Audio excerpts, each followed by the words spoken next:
Hello YouTubers, you're watching Just Do It Yourself channel, and today we have 2014 Mercedes GLK350 and we will be replacing tie rod ends and sway bar links.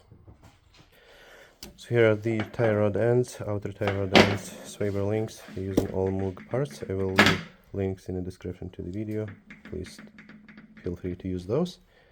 We will start with removing the wheels, 17mm socket. We use an electrical Milwaukee impact.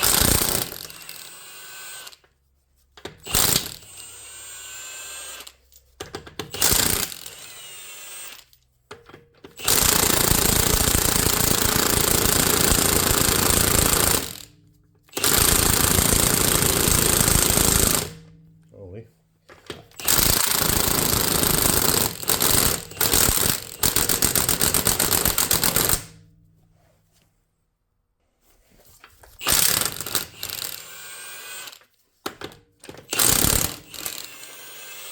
The battery was low.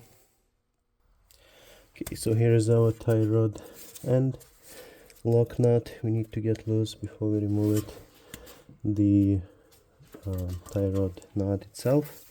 So we will spray everything with WD-40, let it soak for a few minutes, and we'll get to replacement.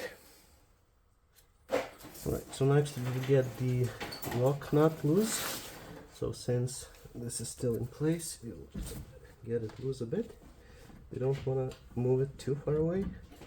This will give us exact place where the new is supposed to go, even though the wheel alignment will be required regardless. We want to stay as close as possible. Okay, next we will get the nut off, 22mm socket.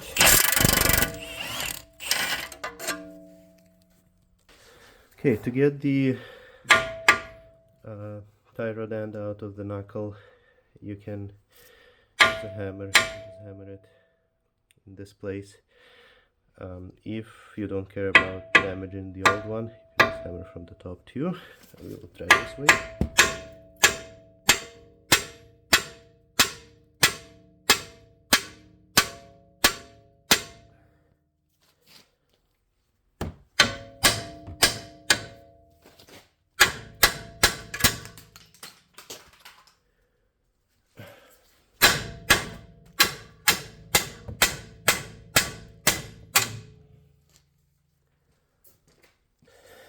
Alright, so that was one tough tie rod, and we damaged the light.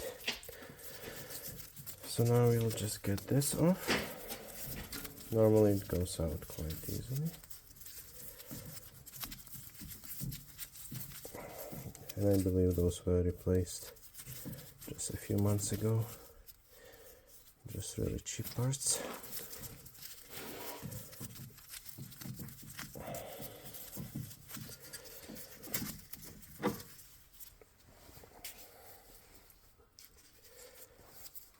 So you want to compare because you always have the right and left one, so make sure that you use the correct one. This one is quite greased. Normally I would put some anti-seize, but it seems like somebody already applied some oil on it.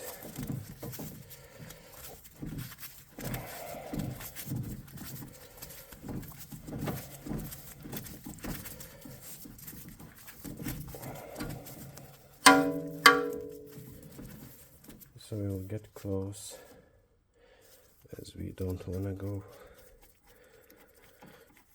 leave the gap between this lock nut. So next we will draw the light one down. So we'll get this started. And this is nylon lock nut, so we will need to hold the inner piece. So now we will get this lock nut in place. It's 15/16 on the tie rod and 7/8 on the nut. So we'll just get it locked in place really tight. Next, because of the nylon lock nut, we'll need to hold the inner piece with 6 Allen key and use 7/8 ratchet to get it tight.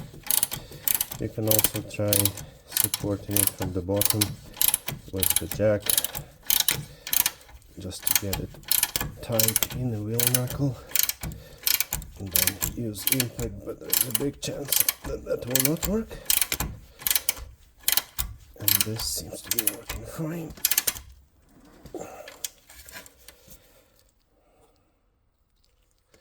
Right, so now we will torque it to 40 foot-pounds. That